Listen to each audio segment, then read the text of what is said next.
Hola, ¿cómo están? Bienvenidos a un nuevo capítulo de Emergente. Daniel, ¿cómo va todo? Muy bien, muy contento, muy entusiasmado por este capítulo, muy Bueno, interesante. como verán, estoy medio disfónico. La verdad es que estuve todo el fin de semana enfermo y uno... ¿Qué anduviste haciendo, Tomás? No, ¿Dónde? me porté bien con la familia. Ok, vamos a creer. Oye, este capítulo vamos a conversar sobre superconductividad. Para aquellos que les interesa el tema más científico, probablemente han visto como durante la última semana hasta el Financial Times tuvo noticia y columna al respecto, porque aparentemente había un descubrimiento que Sí, iba a cambiarlo todo. algunos titulares eran bastante exagerados. Yo estuve viendo, esto lo cambia todo, por fin la humanidad tiene un brillante futuro, etcétera. Y hoy día vamos a entender qué es la superconductividad y por qué sería tan importante. Exactamente. Pero antes de eso, vamos con las noticias, vamos con Convergentes.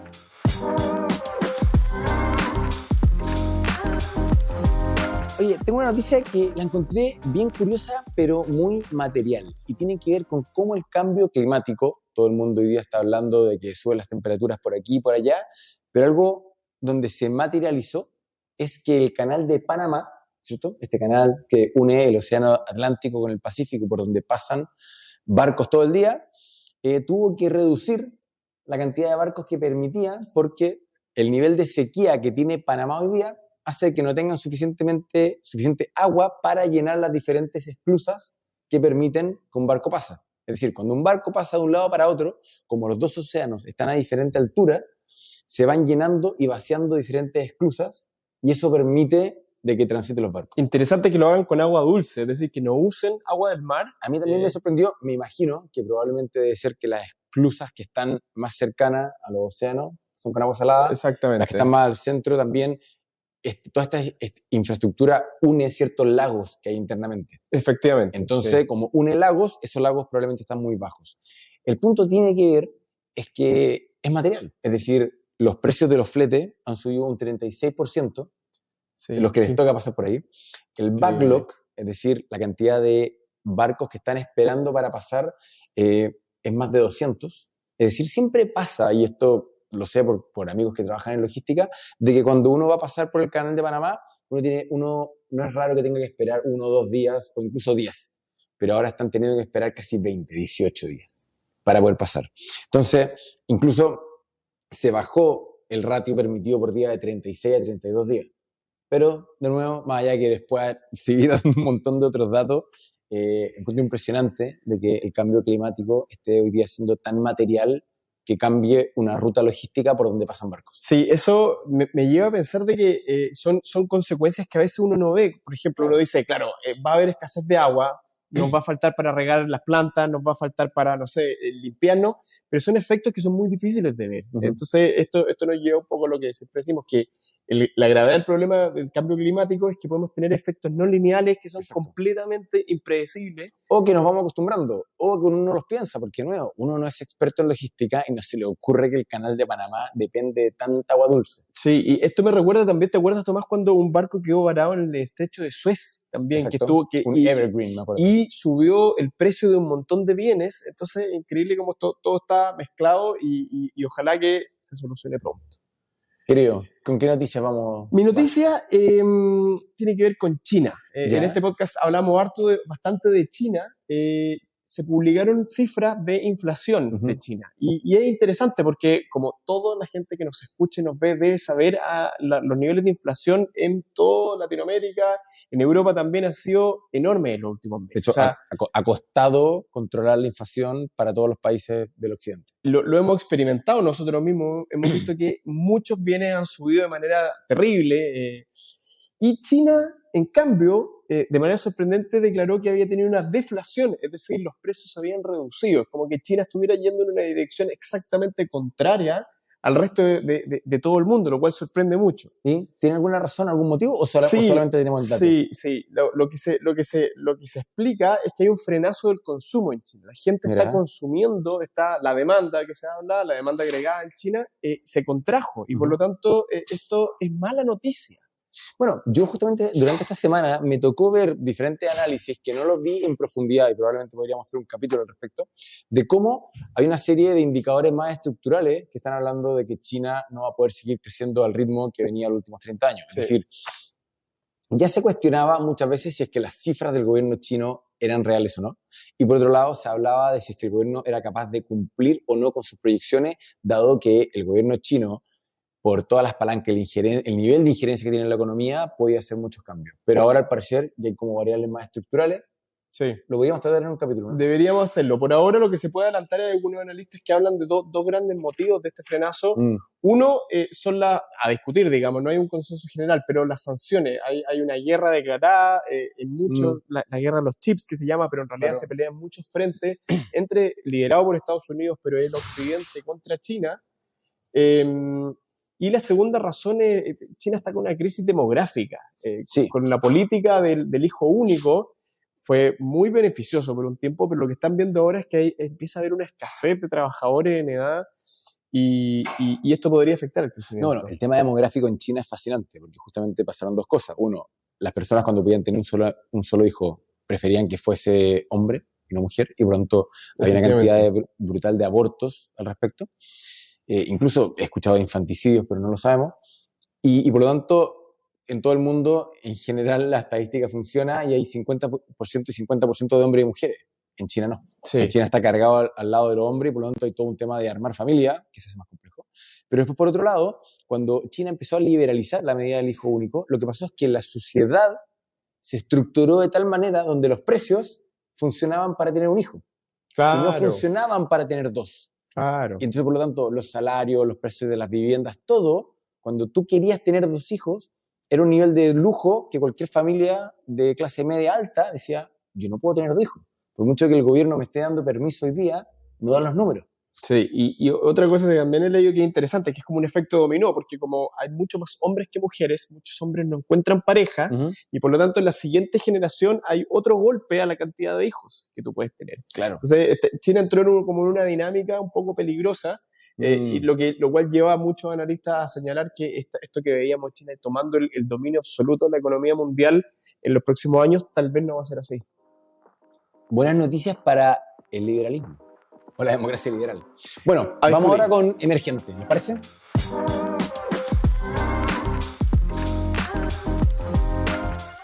Ok, Daniel, este tema, dado que yo estoy más o menos mal de la voz y Daniel le apasiona mucho, probablemente se lo va a tomar Daniel, pero tiene que ver con lo siguiente.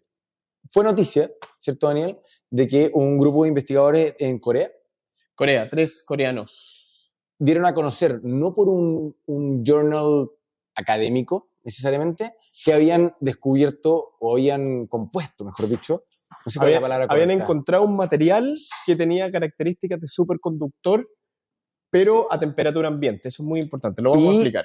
Y también a presión ambiente. Entendamos de que normalmente la superconductividad, cuando funciona a temperaturas muy, muy bajas. Cuando estamos hablando de muy, muy baja, es cercano al 0 de Kelvin, y eso significa menos 270 grados, 273, sí. el 0 de Kelvin. Y por otro lado, a presiones brutales.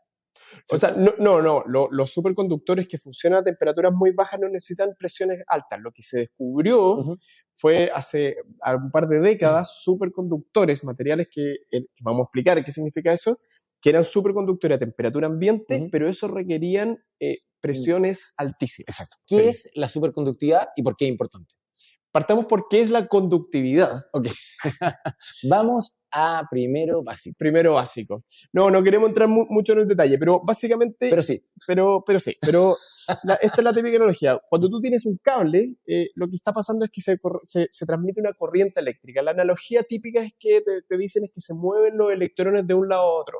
Eso en rigor no es cierto, pero lo cierto es que hay una transmisión de energía. Partículas de energía. Hay una transmisión de energía, se hace un trabajo en un lado y se transmite por vía eléctrica hacia el otro lado. Lo interesante es que en los cables y en todos los materiales que usamos hay un cierto nivel de resistencia. Es decir, la carga que tú metes por un lado no es la misma que la que no sale, se pierde un poco. Algo se pierde en el camino. Y eso es lo que se llama resistencia. Exacto. Que es lógico, es decir, esta electricidad tiene que ir, comillas, tocando un montón de materia en el camino y por lo tanto no va viajando en el vacío. Sí, la analogía es que estos electrones que viajan van chocando con los átomos y por lo tanto no llegan al otro lado, que no es en rigor cierto, pero que sirve para explicar a dónde queremos llegar. Y ahí esa resistencia va cambiando por materiales. Entonces, por ejemplo, los metales tienden a ser más conductivos y el caucho, hay materiales que son aislantes. Y por eso es que cuando uno, por ejemplo, está teniendo que manipular cosas eléctricas, se pone guantes Que son materiales que no guantes son de conductores. caucho, guantes de plástico. Exacto. Y cuando uno quiere aislar un cierto aparato eléctrico, uno ve muchas veces que tiene como bases de madera o ciertos como maquinaria antigua tienen como topes de madera. Exactamente, porque la madera es muy mala conductora y por lo tanto no transmite. Entonces, la idea es que si tú eres capaz de generar un superconductor, es decir, que tiene resistencia cero o muy cercana a cero, tú no tienes pérdida eléctrica de un lado a otro. Hermoso. ¿Y por qué eso es importante, Daniel? Eso es importante por dos razones. Primero, por una cosa obvia. Porque es muy interesante. Muy interesante. No, hay un lado obvio y el otro lado no tan obvio. El lado obvio es que si no somos capaces de transmitir electricidad sin perder carga, obviamente eso permite que sea más eficiente y eventualmente la energía eléctrica podría ser más barata. Pero lo interesante viene en la relación de la energía eléctrica con el magnetismo. Ya.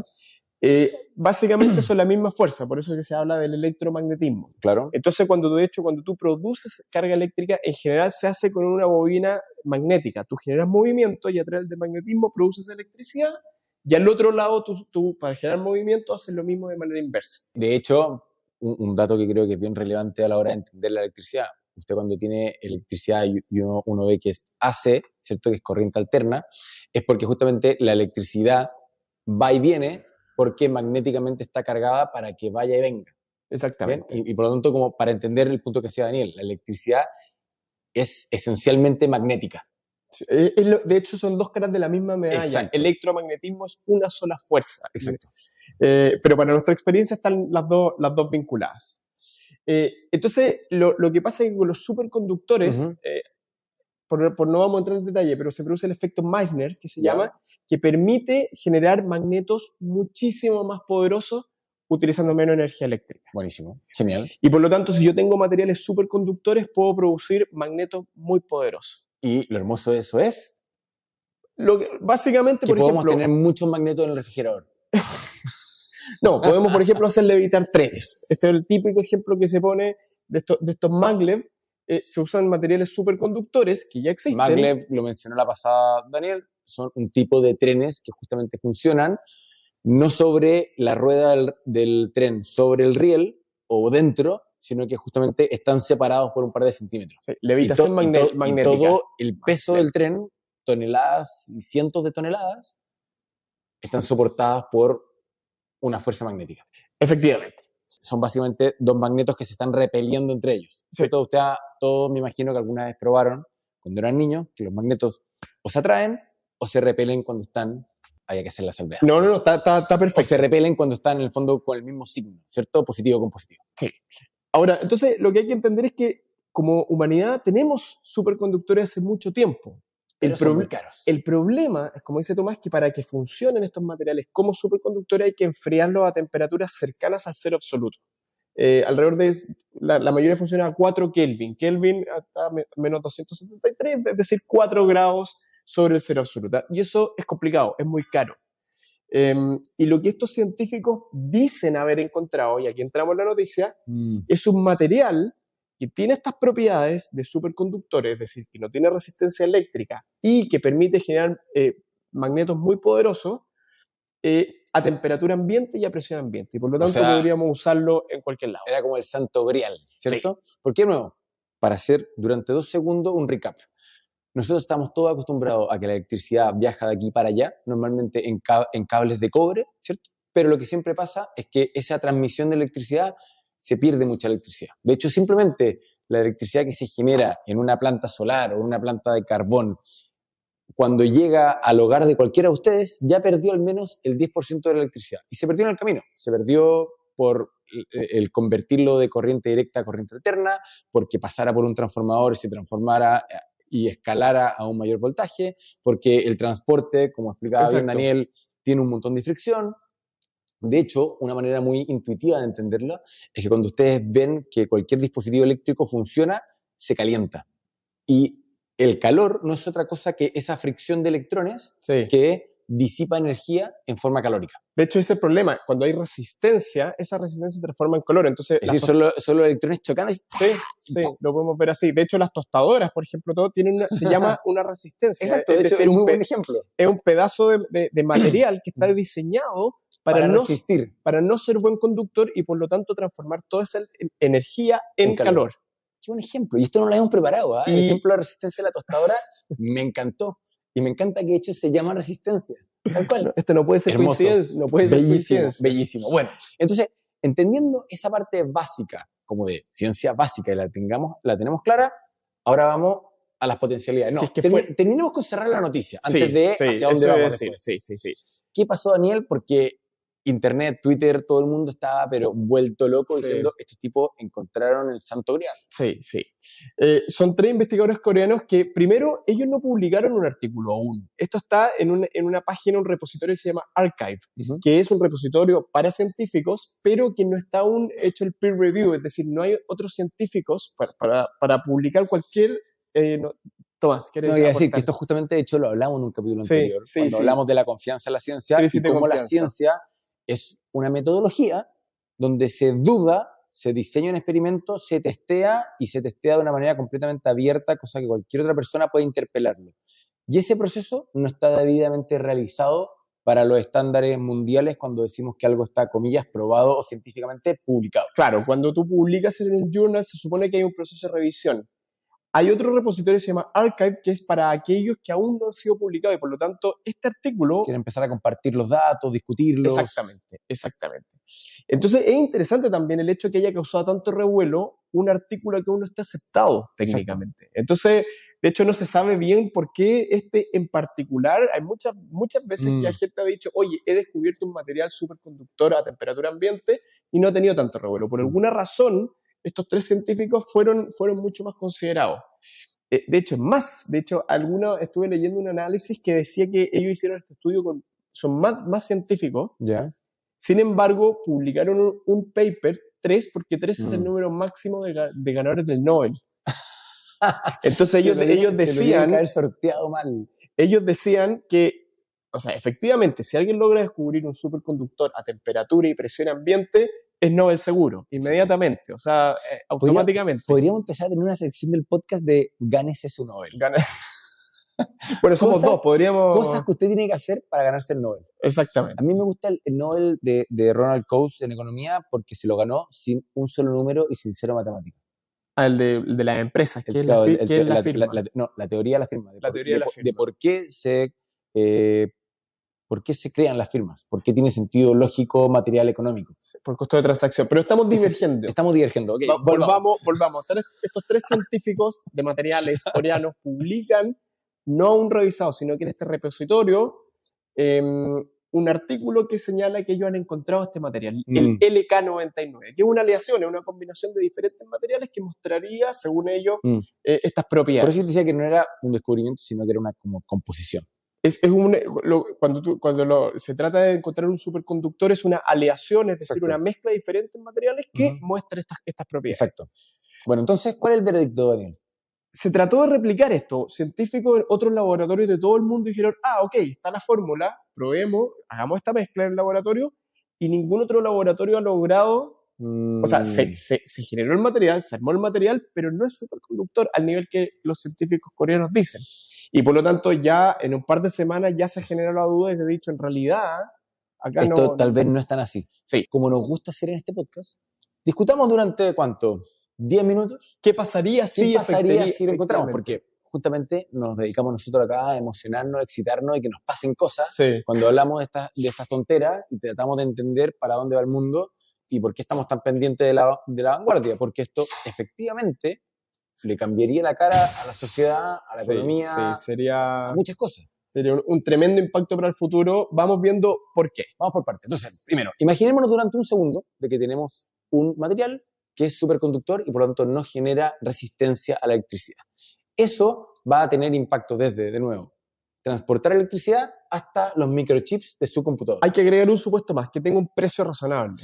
Porque si el precio fuera absurdamente alto, tal vez no tendría tanto impacto. De hecho, como el precio es muy relevante, porque, por ejemplo, el cobre, nosotros como sociedad usamos el cobre para transmitir, no porque sea el mejor transmisor Pero el del mundo. costo-beneficio es el mejor. Correcto, el oro de hecho es mucho mejor conductor que el cobre. Bueno, Lo que pasa es que si tuviéramos todo hecho de oro, conviene compensar la pérdida de electricidad por el costo del cobre. Y es por eso que si ustedes se han fijado alguna vez, esos equipos de sonido que son los más caros de la historia del planeta, tienen muchas partes de sus componentes de oro porque tienen mejor conductividad, y al tener mejor conductividad, tiene mejor sonido. Pero entonces, volvamos al escenario donde se encuentra un material superconductor. Que ojo, va a depender también de los componentes, porque si tiene un montón, por ejemplo, de tierras raras, claro, va a ser caro per se. Pero si es una mezcla que, por ejemplo, puede ser asequible en cualquier, o componible, sí, o aliable en cualquier lugar del mundo, no tendría por qué ser caro, a menos que tuviera una patente de por medio. Efectivamente. Entonces ahí va a depender de cuán buena gente sean estos tipos. Bueno, asumamos que existe un material disponible para todo el mundo que sea superconductor a temperatura ambiente y presión ambiente. ¿En qué se lo gasta mañana en la mañana? Claro.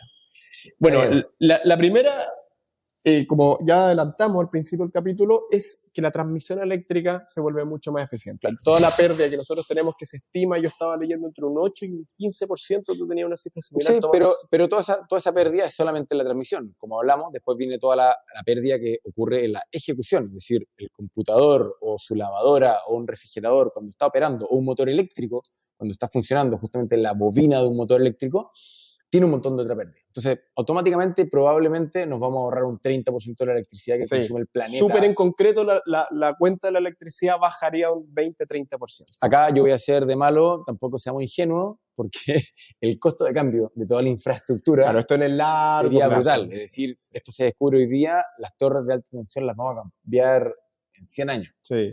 Pero tu computador lo podemos cambiar en 2 o 3 meses. Por eso, pero con 2 o 3 años. Conceptualmente hay una reducción.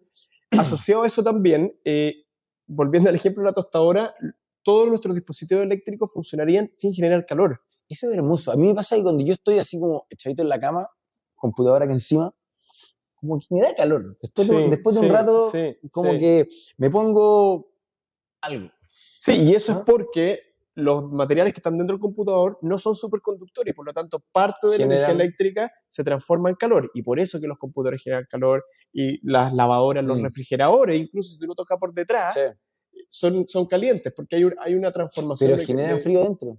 ¿Oh? Es magia. Vamos a tener un capítulo de cómo funcionan los refrigeradores.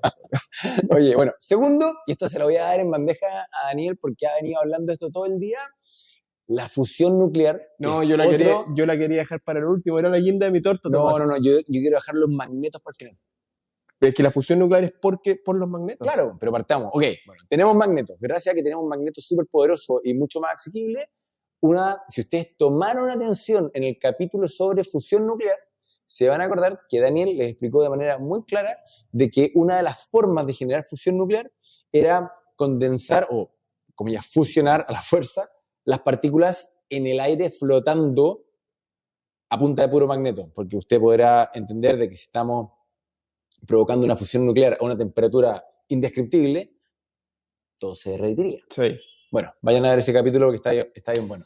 Daniel, fusión nuclear gracias a magnetos brutalmente poderosos. Sí, efectivamente, para eso, recapitular, se necesitan unos magnetos absurdamente poderosos, refrigerados. De hecho, el centro que se está construyendo en Francia es un edificio enorme. ¿Has ido?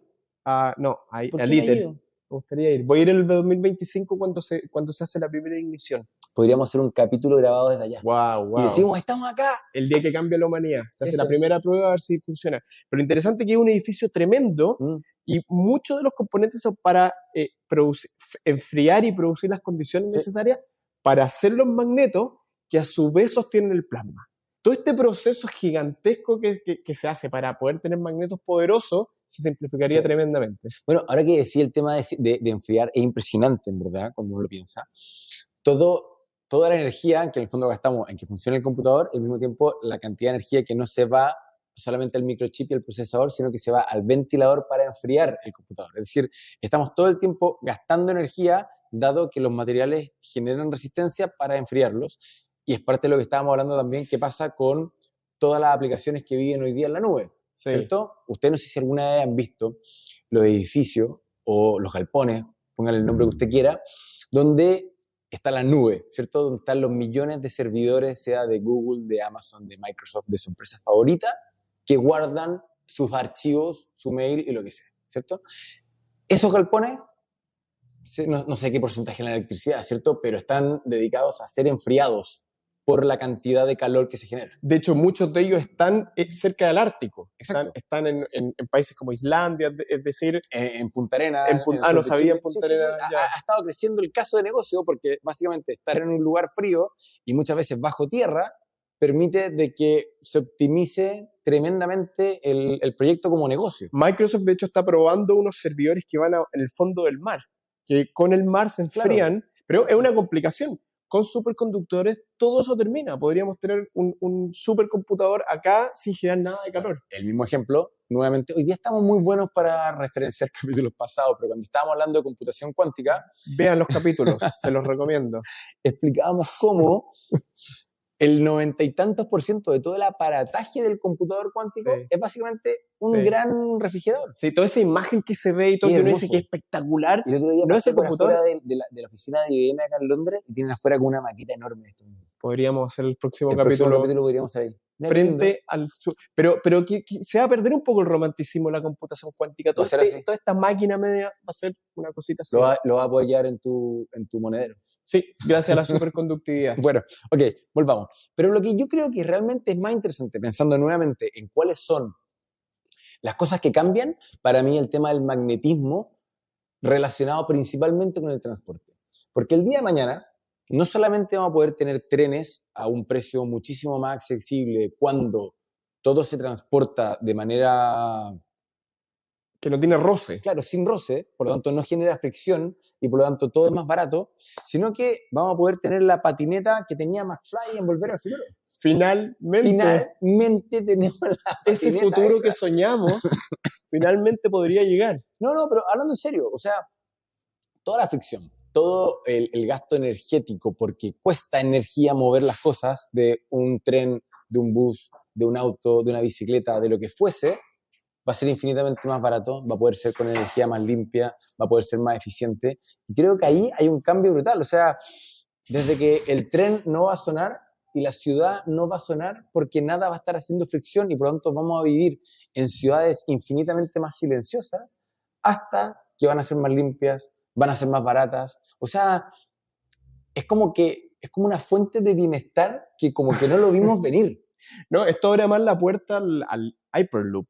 Este proyecto que se trata de un tren que va dentro de un tubo al vacío, levitando para evitar por completo la fricción. Esto nos acerca, la superconductividad nos permitiría dar un paso muy importante a tener Hyperloop con los beneficios de... O probablemente va a justificar una versión mucho más barata que no tenga que estar al vacío porque no tiene que generar tanta eficiencia y con una eficiencia simplemente por el salto que gana por tener patines magnéticos pero a un precio razonable, todo cambia. Sí, y es interesante, esto nos lleva al principio del capítulo. Incluso en el caso de Europa es como que se cae la industria aeronáutica. Porque probablemente los trenes van a ser el doble de velocidad a la mitad de precio. Sí. Bueno, de hecho, el Hyperloop anda a 1000 km/h, se supone. En teoría. Pero eso me lleva a que lo que quería comentar al principio del capítulo, donde vimos que hay ciertos elementos tendencias que van ocurriendo que generan cambios que son muy difíciles de predecir. Sí. Entonces, tenemos una escasez de agua que nos genera un aumento del costo del transporte tremendo. Y acá tenemos superconductividad que genera el efecto contrario, de bajar mucho los costos de transporte. Entonces, es interesante ir analizando todas estas tendencias, ver cómo se van conectando unas con otras y viendo qué escenarios futuros te generan. El día que se logre esto, yo creo que, volviendo a algo que conversamos en la mitad del capítulo, va a depender mucho del tema de las patentes y el tema del acceso a materiales. A mí me tocó conocer hace varios años atrás una serie de científicos que estaban trabajando en un nuevo combustible en Chile. De hecho, podríamos hacer un capítulo al respecto.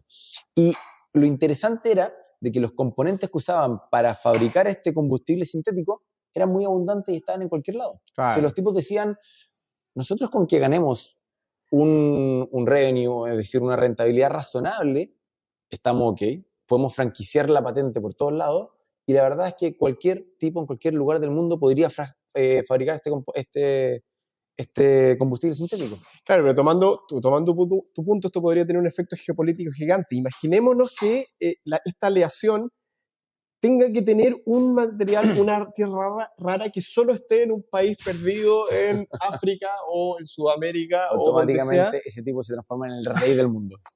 Y es muy difícil predecirlo. No sé, de hecho, no se sabe cómo va a ser este material, así que muy interesante. Pero bueno, oye, dejémoslo hasta aquí.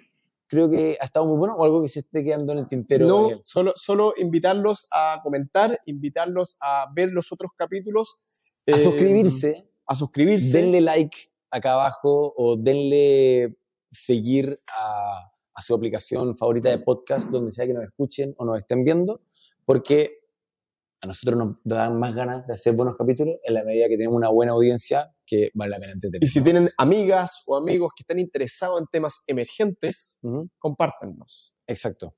Queridos, nos estamos viendo, nos estamos escuchando. Que tengan una muy buena semana. Chao, un abrazo.